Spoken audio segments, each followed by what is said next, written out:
دیکھو عالم غیب کے نظام والے کے ساتھ جو میری مدد ہوتی ہے وہ عالم مشاہدے والا دیکھ نہیں سکتا۔ حضرت ابراہیم علیہ السلام کو آگ میں ڈالا گیا، اب عالم غیب کے نظام پر، عالم باطن کے نظام پر یقین رکھنے والا عالم امر سے جڑا ہوا، ان سے جب پوچھا گیا کہ آپ کی زندگی کے سب سے خوبصورت لمحات کون سے تھے، تو حضرت ابراہیم علیہ السلام نے ارشاد فرمایا وہ دن جو میں نے آگ میں گزارے تھے۔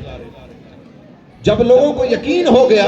کہ ایک بچہ بول نہیں سکتا اس وقت تک جب تک یہ 2 سے 3 سال کا نہ ہو جائے، اور اس میں عمر میں بھی یہ توتلی زبان میں بات کرے گا، یہ پوری طرح بول نہیں پائے گا جب تک یہ عقل اور شعور کے خاص معیار تک نہ پہنچے۔ لوگوں کا یقین بن گیا عالم ظاہر کے اس نظام پر۔ اللہ رب العزت نے پھر لوگوں کو یاد دلانے کے لیے اپنا ایک پیغمبر بھیجا، اور اس کے ذریعے ہمیں یہ یقین دلایا۔ وہ جب حضرت مریم علیہ السلام جب وہ آئے، انہوں نے کہا یہ اس کا اپنے بیٹے کی طرف حضرت عیسیٰ علیہ السلام کی طرف اشارہ کیا کہ اس سے پوچھ لو یہ تمہیں سب کچھ بتا دے گا۔ وہ اللہ رب العزت نے انی عبداللہ، میں اللہ کا بندہ، آتانی الکتاب وجعلنی، اللہ رب العزت نے اس شیر خوار بچے کی زبان سے کلام